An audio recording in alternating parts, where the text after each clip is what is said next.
2 دن قبل ہی ایک صاحب نے میسج کر کے کہا کہ میں فیس بک پہ ویڈیو دیکھ رہا تھا، ایک عالم دین منڈی کے اندر کھڑے ہیں، ان کے ہاتھ میں جو ہے وہ مائک پکڑا ہے اور وہ چیخ کے یہ بات کہہ رہے ہیں، جی کٹے اور کٹی کی قربانی، بھینسے اور بھینس کی قربانی نہیں ہوتی۔ تو وہ کہنے لگے کہ آپ مجھے بتائیں، قرآن پاک سے دلیل دیں کہ کیا بھینس اور بھینسے کی قربانی ہو سکتی ہے۔ تو خیر انہیں تو میں نے مطمئن کر دیا تھا، اور وہ یہیں کے ہیں، انہیں تو خیر میں نے مطمئن کر دیا تھا کہ وہ مولوی صاحب فقط اپنی پبلسٹی کے لیے، وائرل ہونے کے لیے یہ بات کہہ رہے ہیں۔ قرآن اور پھر ائمہ کے اقوال یہ بتاتے ہیں کہ بھینسے اور بھینس کی قربانی جائز ہے۔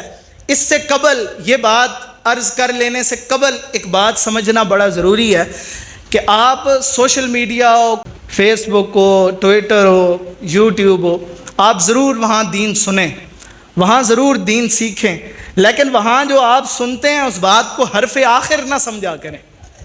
عمومی طور پہ ایسا ہوتا ہے کہ وہاں بات کرنے والا وائرل ہونے کے لیے انہونی بات کرتا ہے، نئی بات کرتا ہے۔ سوشل میڈیا پہ وہ شخص وائرل ہوتا ہے جو نئی بات کرتا ہے۔ ہمارے ہاں دیکھیں نا، ایک جیلم کا ایک شخص ہے، انجینئر محمد علی مرزا جیلمی، عمومی طور پہ اب تو سارے لوگ اس سے واقف ہیں۔ وہ انہونی بات کرتا ہے، نئی بات کرتا ہے۔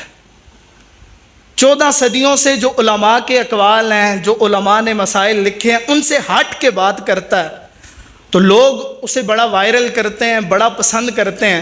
لیکن اس کا اپنا جو مطمع نظر ہوتا ہے وہ یہی ہوتا ہے کہ میں وائرل ہو جاؤں، میں جانا جاؤں، لوگ مجھے پہچانیں، مجھے جانیں، اسی لیے وہ نئی بات کرتا ہے۔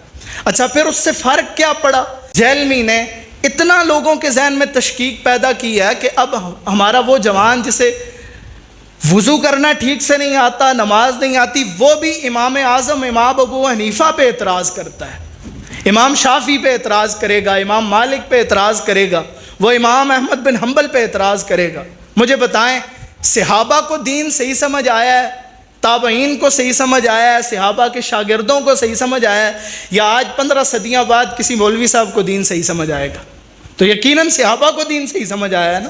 جو تشریح انہوں نے کی ہے، ہم اسی تشریح کو مانیں گے، اسی تشریح پہ عمل کریں گے۔ تو خیر بات لمبی ہو رہی ہے، تو سوشل میڈیا پہ آپ ضرور دین سنیں، لیکن اس بات کو حرف آخر نہ سمجھیں۔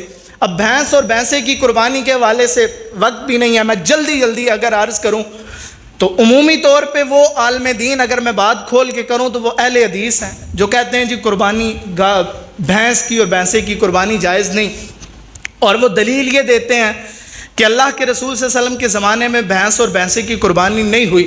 اب آپ نے بات سمجھنی ہے، اب وہ بھینس کا دودھ عام حالات میں اور بھینس کا گوشت عام حالات میں کھاتے ہیں، وہ عام حالات میں کٹے کا گوشت بھی کھاتے ہیں، لیکن قربانی کے موقع پہ کہتے ہیں جی قربانی نہیں ہوتی۔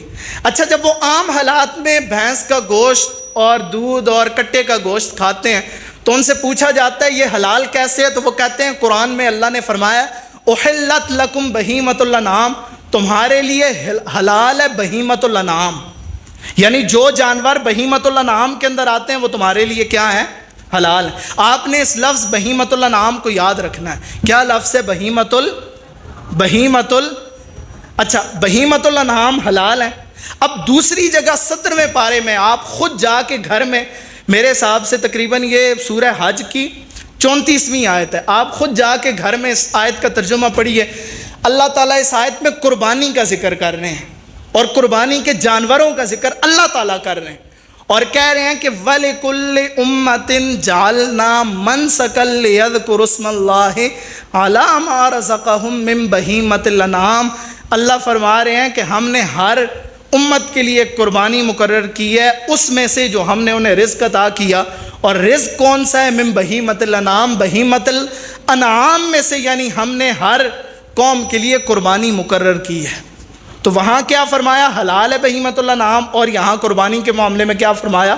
بہیمۃ الانعام میں سے ہم نے ہر قوم کے لیے قربانی مقرر کی ہے۔ تو گائے اور بھینس بہیمۃ الانعام کے اندر آتی ہے، اور رسول اللہ صلی اللہ علیہ وسلم کے زمانے میں البتہ بھینس جو ہے وہاں عرب کے معاشرے میں ہوتی ہی نہیں تھی، اس وجہ سے کہ چونکہ اس وقت تو صحرا تھا، اب تو پھر وہاں کنکریٹ پھیل گئی ہے، اب تو پھر درخت وغیرہ اور سبزہ ہو چکا ہے، لیکن اس وقت تو چونکہ صحرا تھا تو چل کے جانا بھی بڑا مشکل تھا ایسی چیزوں کا، اب تو گاڑیوں پہ بھی لے کے جا سکتا ہے بندہ وہاں، لیکن اس وقت ایسا کچھ بھی نہیں تھا۔